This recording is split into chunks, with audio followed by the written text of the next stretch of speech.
trabalho com produção de cinema desde 2007, ainda de um modo meio informal. E hoje em dia eu trabalho oficialmente com duas produtoras de cinema.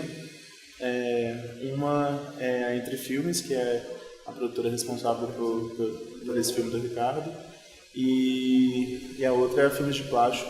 Eu sou apresentadora, faço matérias para o programa também e sou coordenadora de pauta.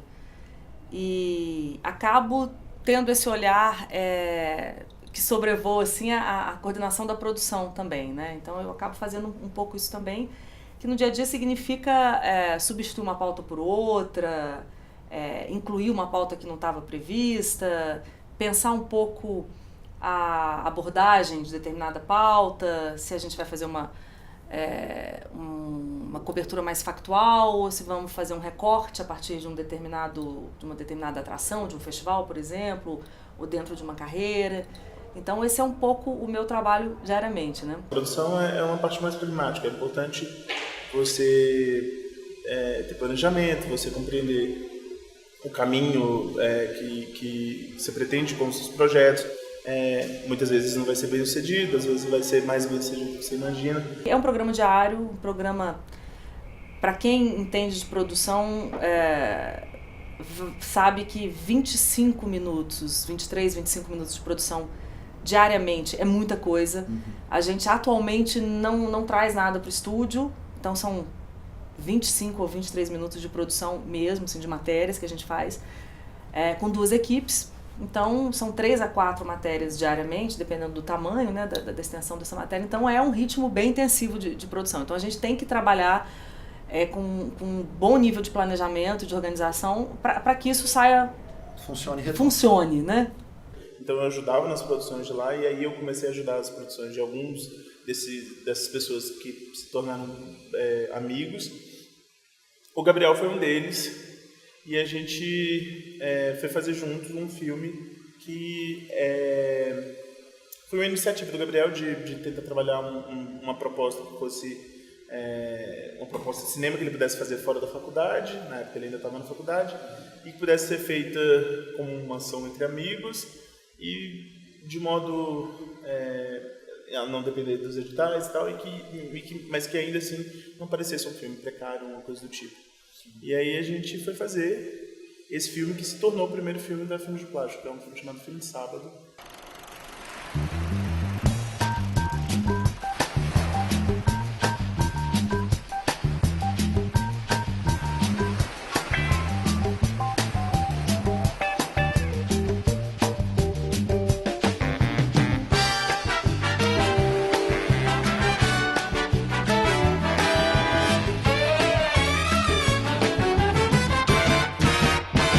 Vieram os outros projetos, o André fez o Fantasmas, que acabou se tornando um filme, o primeiro filme talvez que tenha levado o nome da produtora. Assim, tipo, a produtora era só uma produtora virtual, mas havia, né, o Fantasmas teve um reconhecimento grande, e aí houve uma curiosidade, eu acredito, das pessoas tentarem saber quem eram esses diretores, quem eram essas pessoas. Bom, o programa tem quase 30 anos no ar, o Agenda é o programa mais antigo da Rede Minas, então isso eu acho que ele se modifica um pouco, apesar dele ter uma proposta que se mantém ao longo de todo esse tempo, com todas as equipes que já passaram por aqui. Tem uma assinatura já. Ele é um programa da Rede Minas voltado para a cobertura dos eventos culturais da cidade, basicamente. Né? Essa é a proposta, o nome dele, essa proposta já está no nome, né? A Agenda, né? Bem honesto nisso, né?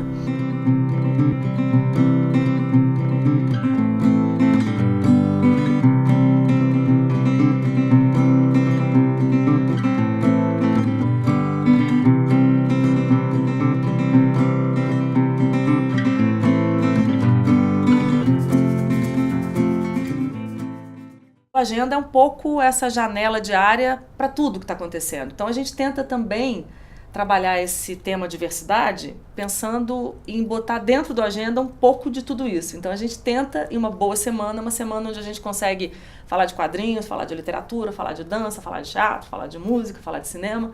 Isso é uma semana legal, assim, e acontece frequentemente.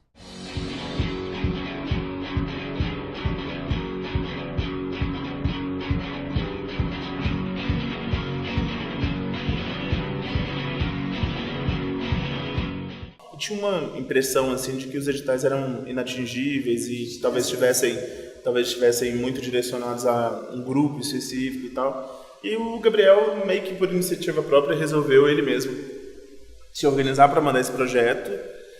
E aí ganhou, chamou todas as pessoas com quem a gente estava acostumado a trabalhar. E aí esse foi o nosso primeiro filme que a gente fez com estrutura, que a gente teve estrutura.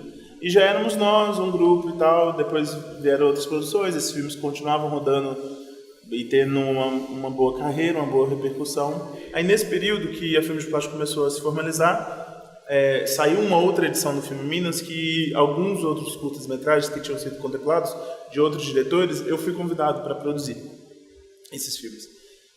E aí eu comecei a produzir bastante e, enfim, algumas relações foram se dando daí. É desse mesmo edital que saiu Tremor, que é o curta do Ricardo, que foi de onde surgiu a ideia da nossa parceria, a ideia do filme.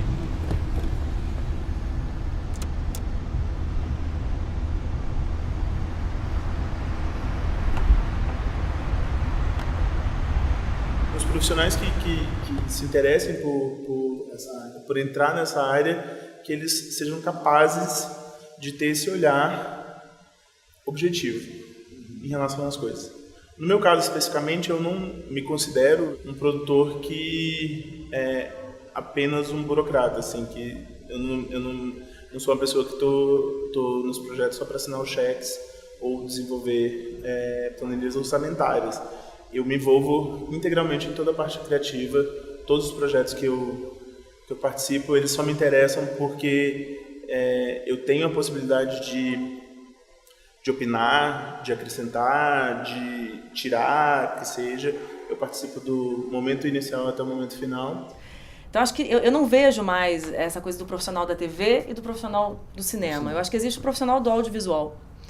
E é bom que seja assim, eu vejo isso de uma maneira positiva, porque eu acho que um agrega o outro, né? A experiência de quem faz cinema pode trazer para a TV, a experiência de quem faz TV pode trazer para o cinema.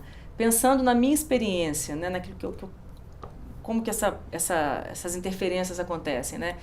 Eu acho que quem trabalha muito tempo na TV aprende muito do timing, né? Aprende muito do fazer valendo e trocar o pneu com o carro em movimento. Uhum.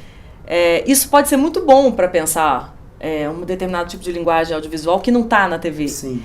Quem tem muita experiência nesse outro fazer audiovisual, do cinema, da linguagem do documentário, ou da ficção, que seja,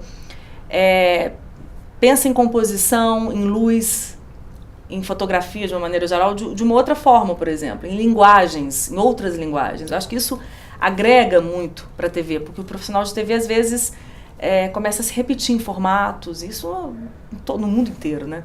Então eu acho que isso é uma tendência dessa conversa, né, da gente pensar o audiovisual de uma maneira menos separada. A produção está carecendo de profissionais, está carecendo de bons profissionais. Minas Gerais, hoje em dia, tem um cenário muito diferente do que de anos atrás. Não necessariamente... Enfim, eu acho assim, muitos dos projetos que a gente fez e muitas das coisas que a gente conseguiu foi graças a alguns desses incentivos estaduais, por mais que eles sejam muito problemáticos, tenham que ser, de fato, revistos e entendidos e expandidos e tudo mais, mas isso fez com que a gente produzisse muita coisa. Mas, além disso, o Brasil está vivendo um momento de grande investimento no audiovisual através do fundo setorial. Tem seu lado bom e seu lado ruim, obviamente, mas isso possibilita que mais profissionais sejam formados, mais projetos sejam desenvolvidos, mais filmes circulem, mais notoriedade dê. E eu acho assim, a produção do Estado está crescendo, a produção de outros estados fora de um eixo Rio e São Paulo está crescendo. Se você for pensar, talvez o maior produtor de cinema no Brasil atualmente em questão de circulação e reconhecimento em festivais internacionais e de crítica e tal, seja Pernambuco. E é reflexo direto e objetivo de investimento público. Mas enfim, o que eu queria dizer é que hoje em dia o cenário em Minas Gerais é muito diferente do que era há um tempo atrás. A gente tem mais profissionais, a gente tem melhores profissionais, só que ainda tem uma visão muito limitada sobre a questão sobre as possibilidades de se fazer cinema em Minas Gerais. Acho que as pessoas estão muito acomodadas e não estão, de fato, entendendo o que está acontecendo e as demandas que estão acontecendo. Então, eu acredito que falta formar mais produtores, falta formar melhores produtores, para que a gente possa, de fato, continuar expandindo e a coisa continuar crescendo. Se tivesse mais gente, mais outros projetos diversos estariam acontecendo. Então, eu acho que falta gente, falta mão de obra, falta gente querendo, falta gente desejando. E tem que querer de verdade, porque produção, de novo, produção não é fácil, produção não é só a hora do aplauso, é muito mais, assim. Eu acho que tem que ter essa compreensão. Às vezes é isso, às vezes vem ideias que são... Você tenta viabilizar elas do jeito que elas são possíveis de viabilizar. E muitas vezes os diretores, os roteiristas têm uma visão talvez mais fantasiosa e às vezes o produtor tem que ter uma visão mais pé no chão.